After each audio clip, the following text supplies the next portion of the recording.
Welcome to Nick kitchen. இன்றைக்கி நாம் நிக் கிச்சனில் பார்க்க போகிற ரெசிபி என்னன்னா ரொம்பவே ஹெல்த்தியான மட்டன் எலும்பு சூப். இது குழந்தைகள் முதல் பெரியவர்கள் வரைக்கும் எல்லாருமே எடுத்துக்கலாம். முக்கியமாக கொரோனானால் பாதிக்கப்பட்டவங்க இந்த சூப் எடுத்துக்கிறது ரொம்ப நல்லது.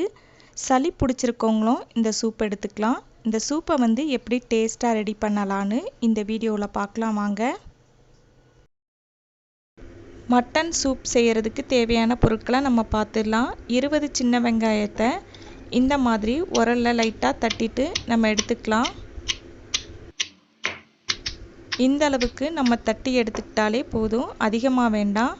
இப்போ ஒரு குக்கர் எடுத்துக்குங்க. அதில் 2 ஸ்பூன் நல்லெண்ணெய் சேர்த்துக்குங்க. அதிகமாக வேண்டாம், சூப்புன்றதுனால நம்ம கம்மியாக எண்ணெய் சேர்த்துக்கிறது நல்லது. இப்போ 1/2 ஸ்பூன் சீரகம், 1/2 ஸ்பூன் சோம்பு, 2 கிராம்பு, ஒரு சின்ன துண்டு பட்டையை சேர்த்துட்டு வதக்கி விட்டுக்கலாம். இப்போ உரலில் தட்டி வச்சுருக்க சின்ன வெங்காயத்தை சேர்த்துக்கலாம். இது கூட ஒரு பெரிய வெங்காயத்தை பொடியாக கட் பண்ணி சேர்த்துக்கலாம். இதை நம்ம லைட்டாக வதக்கி எடுத்துக்கிட்டாலே போதும், அதிகமாக வதக்க வேண்டாம். சிறிதளவு கருவேப்பிலையை சேர்த்துக்குங்க. இப்போ பொடியாக கட் பண்ணி வச்சுருக்க 10 பல் பூண்டை சேர்த்துக்கலாம். இந்த மாதிரி நம்ம உரலில் தட்டிட்டு சேர்க்கும் போது சூப்புக்கு ஒரு தனி டேஸ்ட்டை கொடுக்கும். ஒரு தக்காளியை பொடியாக கட் பண்ணி சேர்த்துக்குங்க. தக்காளி அதிகமாக சேர்த்துக்க வேண்டாம். இப்போ உப்பு, மஞ்சள் போட்டு நல்லா கழுவி எடுத்த மட்டன் எலும்பை நம்ம சேர்த்துக்கலாம். நான் 300 கிராம் சேர்த்துருக்கேன். இதையும் சேர்த்துட்டு நம்ம லைட்டாக வதக்கி விட்டுக்கலாம். அடுத்ததாக 1 ஸ்பூன் சீரகத்தூள் சேர்த்துக்குங்க. 1 ஸ்பூன் மல்லித்தூள் சேர்த்துக்குங்க. உரலில் நம்ம ஃப்ரெஷ்ஷாக இடித்து எடுத்த மிளகுத்தூளையும் 1 ஸ்பூன் சேர்த்துட்டு வதக்கி விட்டுக்கலாம். சூப்புக்கு தேவையான தண்ணியை நம்ம இப்போ சேர்த்துக்கலாம். நான் 1 கப் தண்ணி சேர்த்துருக்கேன். இப்போது 1/2 ஸ்பூன் மஞ்சள் தூளையும் சேர்த்துட்டு கலந்து விட்டுக்கலாம். இன்னும் கொஞ்சம் நான் தண்ணி சேர்த்துக்க போகிறேன்.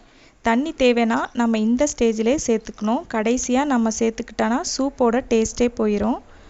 இப்போ நம்ம சூப்புக்கு தேவையான உப்பையும் சேர்த்துட்டு கலந்து விட்டுடலாம். இதை 6லேருந்து 8 விசில் வரைக்கும் நல்லா வேக வச்சு எடுத்துக்கலாம். அப்போ தான் அந்த எலும்பில் உள்ள ஜூஸ் சூப்பில் நல்லா இறங்கும். 8 விசில் வரைக்கும் வேக வச்சு எடுத்துக்கிட்டேன். இப்போ நம்ம ஸ்டவ் ஆஃப் பண்ணிடலாம். 10 நிமிஷம் கழித்து நம்ம குக்கரை ஓப்பன் பண்ணிடலாம். பாருங்கள், மட்டன் எலும்பில் உள்ள ஜூஸ் இந்த சூப்பில் நல்லாவே இறங்கியிருக்கு. கடைசியாக பொடியாக நறுக்கி வச்ச கொத்தமல்லி தழையை நம்ம சேர்த்துக்கலாம். இதை ஒரு முறை கலந்து விட்டுக்குங்க. இப்போ நம்ம ஃப்ரெஷ்ஷாக அரைச்சி வச்சுருக்க மிளகுத்தூளையும் 1 ஸ்பூன் சேர்த்துக்கலாம். இந்த சூப்புக்கு மிளகுத்தூளை தவிர வேறு எந்த காரமும் நம்ம சேர்த்துக்கக்கூடாது. பாருங்கள் சூப் எவ்வளோ சூப்பராக வந்திருக்குன்னு. இப்போ இதை ஒரு பவுலுக்கு மாற்றிக்கலாம். இந்த ஸ்டேஜில் உப்பு காரம் கரெக்டாக இருக்கான்னு செக் பண்ணிக்கோங்க. காரம் கம்மியாக இருந்தால் மிளகுத்தூளை சேர்த்துக்குங்க. இந்த சூப்பை 4 பேர் குடிக்கிற அளவுக்கு நான் ரெடி பண்ணியிருக்கேன். கொரோனா ஃபீவர்னால் பாதிக்கப்பட்டவங்களுக்கு இந்த சூப்பை கொடுக்கறது ரொம்ப நல்லது. அதே மாதிரி ரொம்ப பலகீனமாக இருக்கிறவங்களுக்கும் டெலிவரி ஆன பெண்களுக்குமே இந்த சூப் ரொம்ப நல்லது.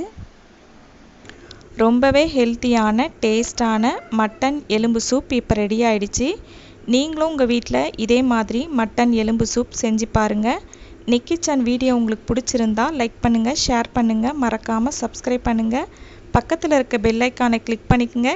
எப்படி இருக்குன்னு எனக்கு கமெண்ட் பாக்ஸில் சொல்லுங்கள். தேங்க்யூ.